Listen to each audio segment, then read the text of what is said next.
मेरा 63 वर्षों पहले नया जन्म हुआ और मैं एक ऐसे कलीसिया में गया, शुरुआत से ही एक ऐसी कलीसिया जिसमें जोर दिया गया था बाइबल के अध्ययन पर, और मैं उसके लिए बहुत धन्यवादी हूँ। और मेरा बपतिस्मा हुआ पानी में, पर 3 या 4 साल बाद, उसके बाद मैंने पाया कि मेरे जीवन में सामर्थ्य की बड़ी कमी है। मेरे पास बहुत जानकारी थी मेरे सिर में, और उस कलीसिया ने इसी पर जोर दिया गया था, शिक्षा शिक्षा। आपको बहुत बाइबल से जानकारी मिलती थी, पर सामर्थ्य नहीं, एक जीवन जीने के लिए सामर्थ्य नहीं। और मुझे लगता है कि ये कई मसीहों की अवस्था है जो कलीसियाओं में जाते हैं और थोड़ी और जानकारी प्राप्त करते हैं, सत्य प्राप्त करते हैं, पर परीक्षा है हमारे दिन प्रतिदिन के जीवन में, क्या हमारे पास सामर्थ्य है वैसे जीने के लिए जैसे यीशु चाहता है हम जिए। इसलिए जैसे मैं बाइबल पढ़ने लगा, मैंने पवित्र आत्मा के भरपूरी के बारे में पढ़ा, और जिस कलीसिया में मैं जाता था उस कलीसिया में इस पर बिल्कुल जोर नहीं दिया जाता था, पवित्र आत्मा का बपतिस्मा, उसमें डूबना। और इसलिए मैं प्रभु को उसके लिए खोजने लगा, और किसी ने मुझे कहा कि मैं पेंटिकॉस्टल चर्च में जाऊं, और मैं वहां गया। और मैं ईमानदारी से बताना चाहता हूं, मैं बहुत निराश हो गया जो मैंने देखा। मैंने बहुत आवाज़ सुनी, मैं कई पासवानों को देखा जो पैसे के पीछे भागते थे, और मैंने कहा ये वे नहीं हो सकता। और फिर मैं अपने आप परमेश्वर को खोजने लगा। उन दिनों में मैं नौसेना में था, मेरे पास अपनी रूम थी, और मैं प्रभु को खोजता था। और प्रभु ने मुझे कुछ दिखाया जो मैंने कहीं नहीं सुना था। वो सोचे जब यीशु पवित्र आत्मा से अभिषिक्त हुआ तब, और मैं बाइबल से जानता था कि यीशु मसीह का अभिषेक किया गया, अगर वैसा है तो मुझे भी अभिषेक पाने की आवश्यकता है। पर कब यीशु मसीह पवित्र आत्मा से अभिषिक्त हुआ? जब वो यूहन्ना बपतिस्मा देने वाले के अधीन हो गया, कि वो उसको पानी में डुबाए, बपतिस्मा में डुबाए। और इसलिए जब यूहन्ना वो अधीन हो गया कि यूहन्ना उसको पानी में ढकेले और फिर उसको ऊंचा उठाए, और तब पवित्र आत्मा उस पर आया। आप मत्ती उसके 3 अध्याय में से पढ़ते हो। और इसलिए बपतिस्मा का मतलब यह है, रोमियो 6 अध्याय में लिखा है कि हम अधीन होते हैं मृत्यु के। मेरे स्वयं के जीवन के मृत्यु के प्रति मैं अधीन होता हूं। मेरा पुराना मनुष्य यीशु के साथ क्रूस पर चढ़ाया गया और मैं अधीन होता हूं उसके। आप एक व्यक्ति को अनुमति देते हो कि वो आपको पानी के नीचे डुबाए, ये एक चित्र है, चिन्ह है। जैसे रोटी तोड़ना, ये एक चिन्ह है। और यहां एक चिन्ह है कि आप किसी के अधीन हो रहे हो जो आपको पानी में ढकेल रहा है। ये मरने का जरूर एक तरीका है। अगर आप एक व्यक्ति को पानी के नीचे रखो तो वो मर जाएगा कुछ मिनटों में। पर आप क्यों ऐसे व्यक्ति के अधीन होते हो कि जो आपको पानी में ढकल रहा है? क्योंकि आप जानते हो वो आपको वहां छोड़ेगा नहीं, वो आपको उठाएगा। और वहां मतलब यह है,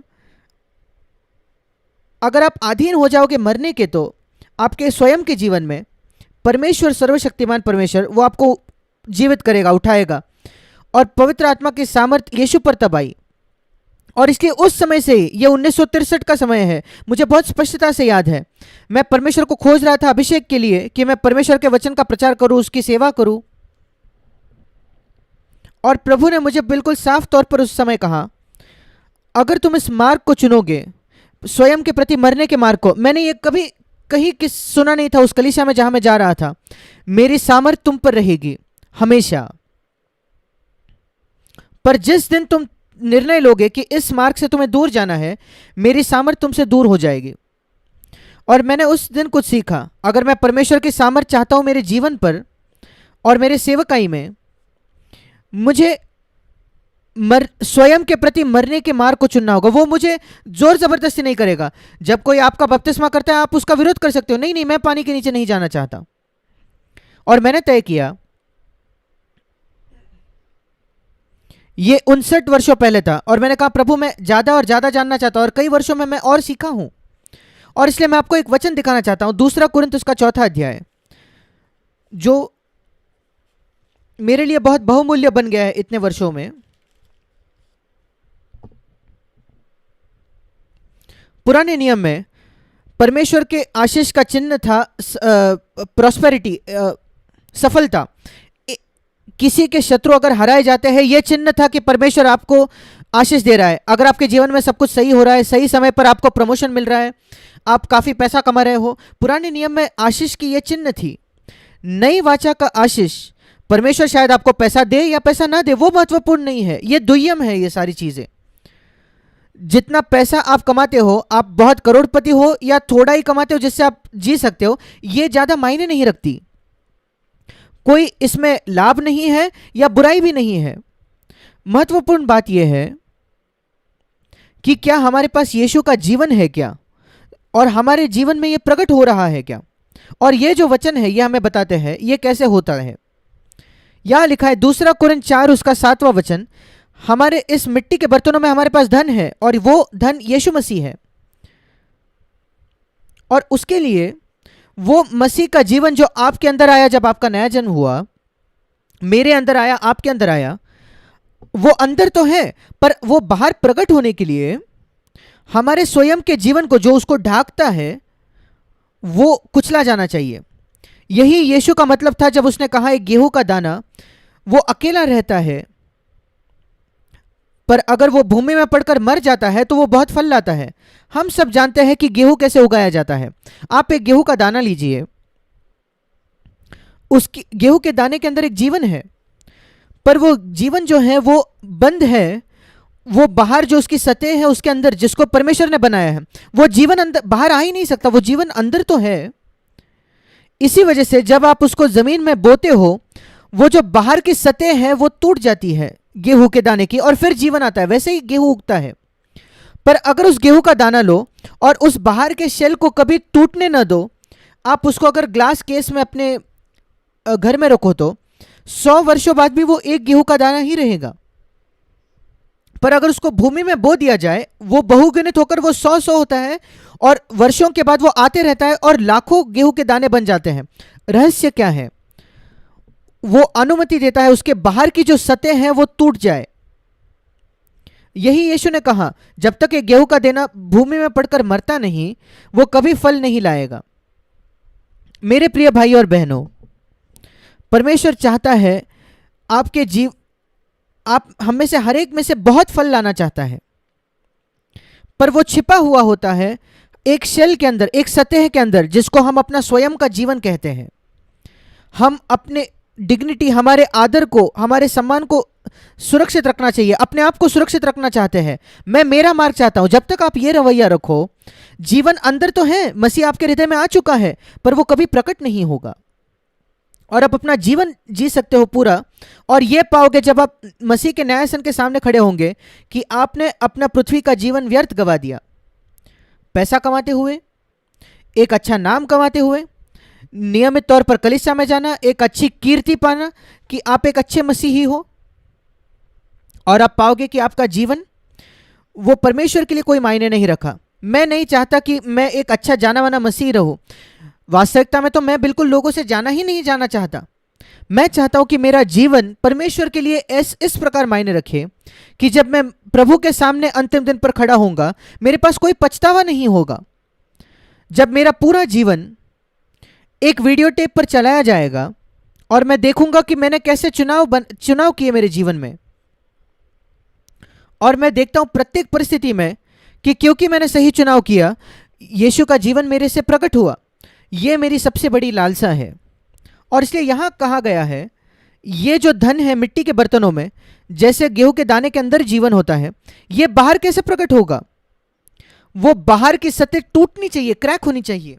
और इसलिए प्रेरित पौलुस कहता है, परमेश्वर ने उसके तौर में उसका जीवन इस प्रकार तोड़ा। 8वां वचन, वो सब जगह से क्लेश भोगता था। अब क्लेश शारीरिक हो सकता है, हमेशा शारीरिक नहीं होता।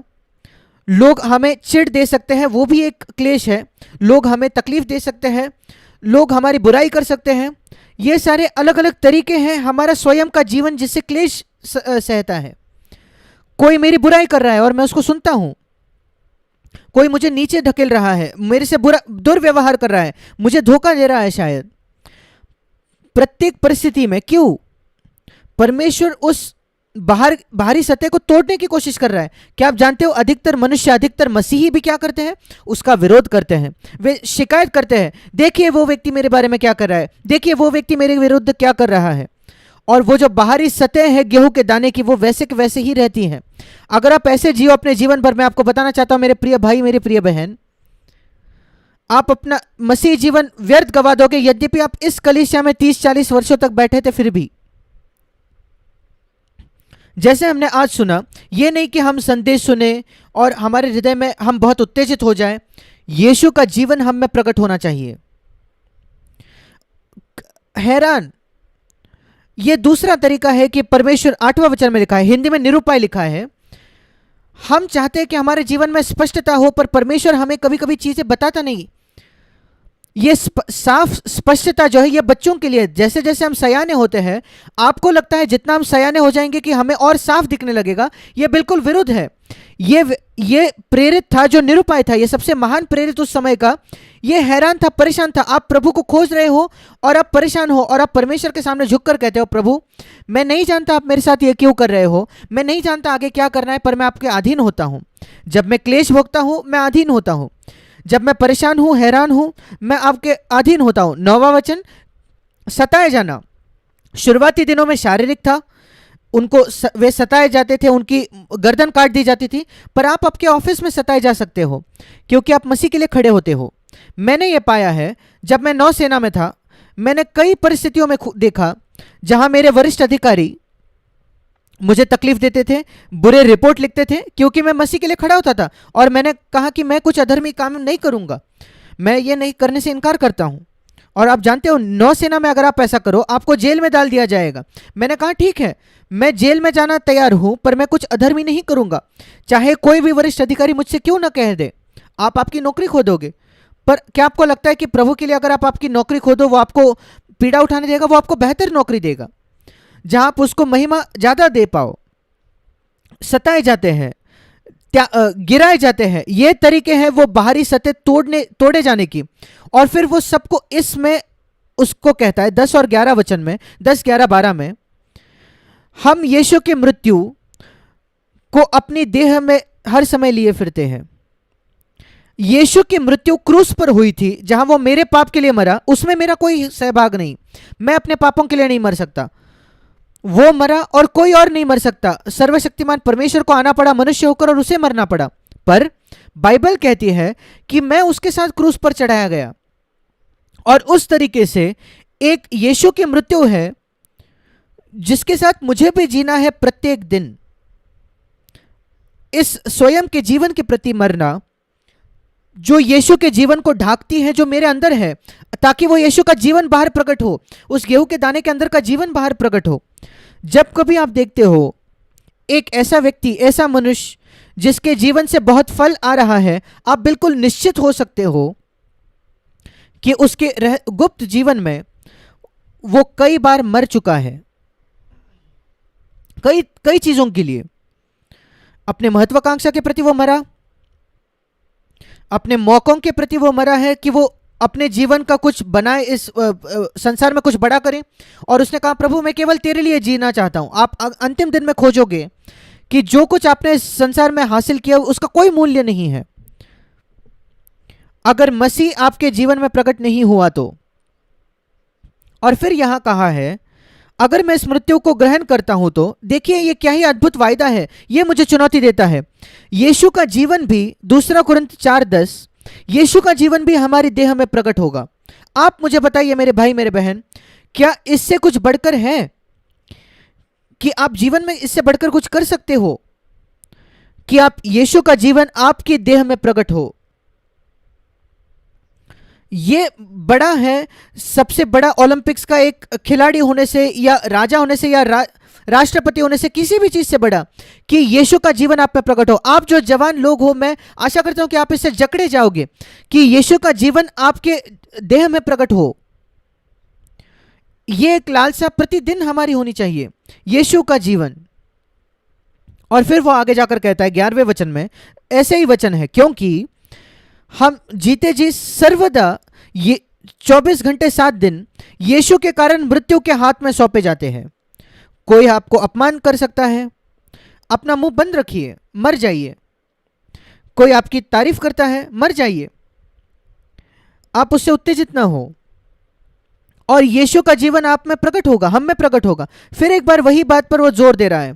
और केवल उतना नहीं, अगर मैं इस अपने आप के प्रति मरने के मार्ग पर जाऊं तो 12वां वचन कहता है, यीशु का जीवन मेरे द्वारा प्रकट होने लगा, दूसरे लोगों में प्रकट होने लगेगा। और 10 और 11 वचन मेरे बारे में है, और 12वां वचन वो दूसरों में प्रकट होगा।